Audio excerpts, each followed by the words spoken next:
Coffee is literally one of the best things that exists in this entire world. To me, coffee brings joy to my mundane, dull, boring, sad, what am I doing with my life kind of life. The one addiction I am happy to partake in, from Americanos to lattes, cappuccinos, flat whites, espressos. The list is endless. And me personally, I spend a disgusting amount of money on coffee every single day. And it turns out I'm not the only one, because in fact, there are more than 2 billion cups of coffee drank every single day worldwide. But unfortunately, just like with the chocolate video, I am here yet again to ruin coffee for you and also for myself by telling you that if you enjoy coffee, you're unwillingly fueling child slave labour. But the story of coffee begins in East Africa, where coffee plants are believed to have originated. Legend has it that a 9th century Ethiopian goat herder named Kaldi discovered the coffee bean after noticing the energizing effect it had on its goats. Coffee was then introduced in Europe in the 17th century. The first coffee houses in Europe opened in Venice in 1645, followed by coffee houses in England, France, and other European countries. Coffee houses kind of became hubs for social interaction, discussion, and business dealings. Now, unfortunately, the slave trade did overlap the demand for coffee. In 1660, it shipped more African slaves to Americans than any other company in the history of the Atlantic slave trade.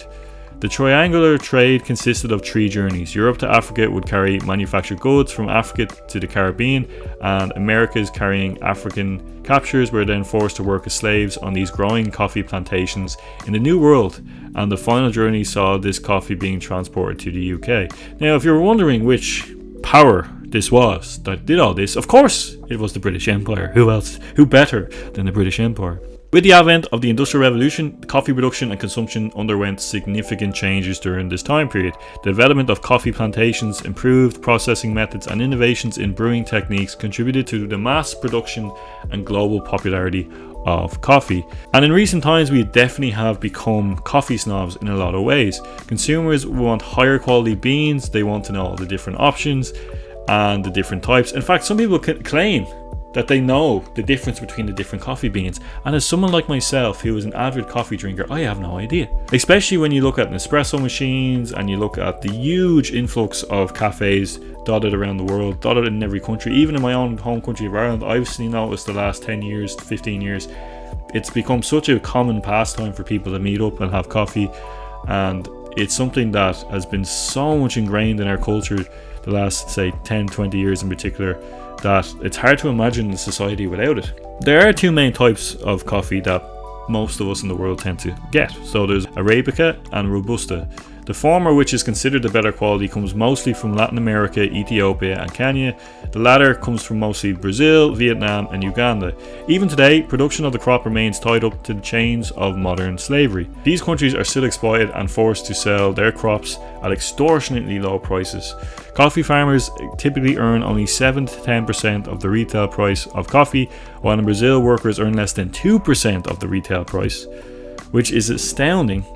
And this again has a lot of parallels to the chocolate industry, as again we have these companies such as Nestle who predominantly control the pricing of coffee beans because they're one of the only buyers. They pay very low prices in large quantities, and because of this, a lot of the farmers can't earn a livable wage. And many parents are forced to pull their kids from school simply because they are so poor, and their kids are forced to work on their coffee farms, because another and very frustrating thing for the farmers is the price of coffee can fluctuate, and it never fluctuates in the right direction for them. Children as young as 6 years old work up to 10 hours a day and are exposed to chemicals, sun exposure and injuries. Because the coffee industry is one of the main sources of money in these poor areas, the law and governments in these areas don't really enforce any of the child labour regulations. In Brazil, coffee labourers are often trafficked to work for little or no pay and forced to live on rubbish heaps, drink water alongside animals.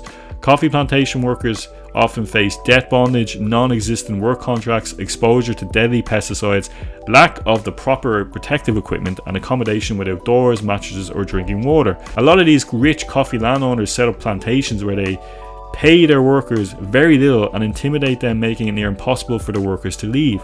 The plantations also have inflated prices on what is called an estate shop, which eats up a huge chunk of income for these farmers. And disgustingly enough, it is not unusual for Families who are part of the permanent labour force on a plantation to work and live there for generations, sometimes being pushed into debt from the cost of food, housing, renting, land, healthcare, or interest on loans. It's insanity. The people that run these plantations are pure scum. Now, when it comes to fair trade certified farms, Brazilian labour inspectors found slave labour on plantations where Starbucks buys its coffee. Not just any plantations, but ones that have been actually certified to Starbucks for having ethical production standards. In 2016, two of the world's largest coffee companies, which account for nearly 40% of the global coffee market, which is companies by the name of Nestle and Jacob Dewey Eberts, acknowledged that the slave trade labour is a risk in their Brazilian supply of coffee. Nestle actually admitted that they purchased coffees from two plantations with known forced labour, and they cannot fully guarantee that it has completely removed forced labour practices or human rights abuses from their supply chain. Nestle, as you know, if you watch my video on the chocolate industry, also buy their chocolate from child slave labour. Good work, Nestle. All profit and no actual decency for the people that make these crops available to you. Nice to know that you are consistent in your exploitation practices among different industries that you use. Some coffee companies are adopting CSR initiatives to ensure that their supply chains are ethically and sustainably managed. This includes commitments to fair wages, ethical sourcing, and community development. But to me, it's a whole lot of corporate PR bullshit, and they've tried the same thing in the chocolate industry, and these companies will always claim that they are buying from supply chains that they are making sure are ethically sourced, that people are paid fairly, but it's very fucking rare that they are, and they just try to put the wool over our eyes as consumers constantly. Now, of course, obviously when it comes to the environment, land is exploited quite a lot, which causes harm. Unregulated farming practices can contribute to deforestation, habitat destruction, and the use of harmful pesticides. Now, to be fair to the smaller farmers that are struggling to make ends meet, I don't really blame them for doing these things. Like, if that is their only source of income, which is very low and dry, I honestly couldn't blame them from tearing down more land and creating crops in areas that they shouldn't, because they need to survive.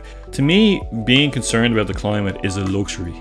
It's not something you can afford to do if you are very poor. At the end of the day, you're going to do what you have to do to survive. So I would never blame anyone that's destroying land or deforestation or habitats, because you have to do what you have to do to live. Of course, you're not going to be concerned about how the planet is going to survive in 100 years if you're more concerned about getting food on the table for your kids. It's a luxury, and it's only if you have earned a certain amount of wealth that you actually have the ability to be concerned about the climate, like a lot of us in the Western world. Now, when it comes to kind of any sort of real solutions, it's hard to pinpoint how to have anything that will actually work long term, such as supply chain traceability, fair prices for the farmers so they can actually have a decent living and not live off plantations. These can help companies be more socially responsible and have more ethical practices. But it's in no way an easy solution. A lot of these companies, like I said, claim that they are doing these things, but they're actually not. And in a world that consumes 2 billion cups of coffee every day, there is no chance of boycotting this source. Caffeine is a drug like anything else. I had a cup of coffee before I even started shooting this. Like, it's so ingrained in our culture and society. For a lot of people, it's a social interaction. For a lot of people, it's a important part of their day to make them really feel like they can go after what they need to go after in life. And I don't blame people for it. So the idea that we're going to boycott it is, to me, is beyond impossible. Should we feel responsible as the consumers? I don't really believe so. Like, it's at the end of the day, it's the corrupt practices of corporate greed that control these things. They can make less money, they can make less profits and still survive and pay their farmers well. It's never about like struggling to make profits. They are making more profits than they ever need to make, at a ridiculously high level of percentage of profits that are so insane that they can afford to pay the fair wages. So at the end of the day, it comes down to corporate greed as per usual. I think another thing as well is I just don't think a lot of people know. Like, I wasn't aware of how bad it was, even for chocolate, let alone coffee. Like, the fact that it's all being created, everything we seem to enjoy in our lives is created through some form of modern day slavery. And it's sad that we live in a world that exploits these things. It's sad that this is something that continues to happen time and time again. I know myself, I'm not going to stop drinking coffee, and I'm sure a lot of you guys aren't going to stop drinking coffee, because it's not enough to stop these practices from happening.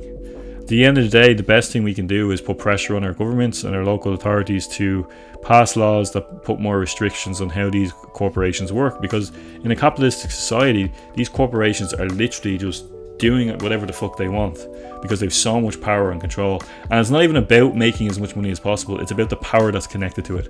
And unless we make some serious changes, which I don't have any solutions for personally, I don't see how it's ever going to change. That's it, guys. Thanks so much for watching. Is it something that you actually heard about before? Are you surprised by the level of slavery and horror that actually occurs in these places? Or was it something that you were kind of aware of? But cognitive dissonance is always a great tool to kind of help us kind of not think about this kind of stuff. Let me know in the comments down below what you think. As always, thanks so much for watching, liking and sharing. It's always very much appreciated. In fact, I'm nearly on 500 subscribers, which is great. So if you haven't subscribed yet, please consider it, because I'd really love to hit 500 subscribers before the end of the year. I will see you in the next video. Peace out.